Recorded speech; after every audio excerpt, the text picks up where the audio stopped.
Welcome to the Data Protection Gumbo podcast. In today's episode, we'll delve into recent news on cybersecurity threats, data breaches, regulatory changes, and advancements in cloud storage and disaster recovery. Let's get started. As the U.S. presidential election approaches, cybersecurity experts warn that cybercriminals view this period as a Super Bowl for hacking activities. Reports indicate attempts to deploy ransomware, disrupt websites, and exploit software vulnerabilities. Despite these threats, voting machines remain secure due to their lack of internet connectivity and the use of paper ballots as a safeguard. The Department of Homeland Security emphasizes that financially motivated cybercriminals pose a greater risk to election infrastructure than nation-state actors. In a significant breach, hackers linked to China targeted devices belonging to members of the Trump family, State Department officials, and aides from the Harris-Biden administration. The group, known as Salt Typhoon, has a history of conducting advanced cyber attacks for the Chinese government. Investigations are ongoing to determine the extent of data compromised, with concerns over unauthorized access to unencrypted communications. Strava fitness app exposes locations of world leaders. An investigation revealed that the Strava fitness app inadvertently exposed the exact locations of world leaders, including President Joe Biden and former President Donald Trump. The app's data, used by bodyguards, disclosed sensitive locations, raising significant security concerns. Experts highlight the need for stricter regulations on consumer data usage to prevent such breaches. Italian data breach. Affecting 800,000 citizens, Italian authorities are alarmed by a data breach compromising sensitive information of at least 800,000 citizens.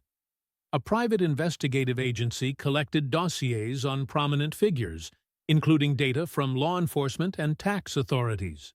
The breach has prompted calls for improved online data protection measures. LinkedIn fined for targeted advertising practices. LinkedIn was fined €310 million by the Irish Data Protection Commission for using targeted advertising without obtaining proper consent. The fine, based on a complaint from France, is among the largest imposed by the regulator. LinkedIn acknowledged the fine and stated plans to adjust its practices to comply with the decision. U.S. Cybersecurity Chief on Election Disinformation. Jen Easterly, director of the U.S. Cybersecurity and Infrastructure Security Agency, stated that despite a surge in disinformation from foreign adversaries, there is no evidence of activities that could impact the outcome of the 2024 election. Vietnam's proposed data protection law raises concerns. U.S. tech firms have expressed concerns over Vietnam's proposed data protection law, which aims to strengthen data protection rules and limit data transfers abroad. Companies warn that the law could hinder the growth of social media platforms and data center operators in Vietnam. The law also seeks to facilitate government access to information, raising compliance challenges for businesses. Financial industry urged to prepare for technology crises. The UK's Financial Conduct Authority has urged the financial industry to better prepare for technology crises following disruptions caused by a CrowdStrike-related outage. The FCA highlighted increasing dependence on unregulated third-party providers and the subsequent rise in operational incidents. Firms have until March 2025 to demonstrate resilience against severe scenarios.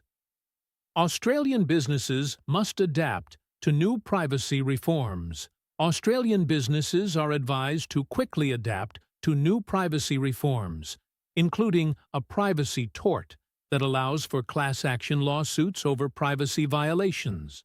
Companies need to align their practices with these changes to avoid legal consequences. The reforms aim to enhance consumer trust by ensuring better data protection.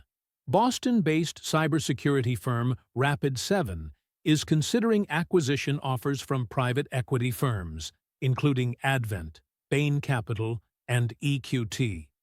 The company, valued at approximately $2.5 billion, is exploring options amid reduced corporate security spending due to economic uncertainty. Rapid7 specializes in vulnerability management and has seen its stock decline 32% this year. That wraps up this week's episode of the Data Protection Gumbo.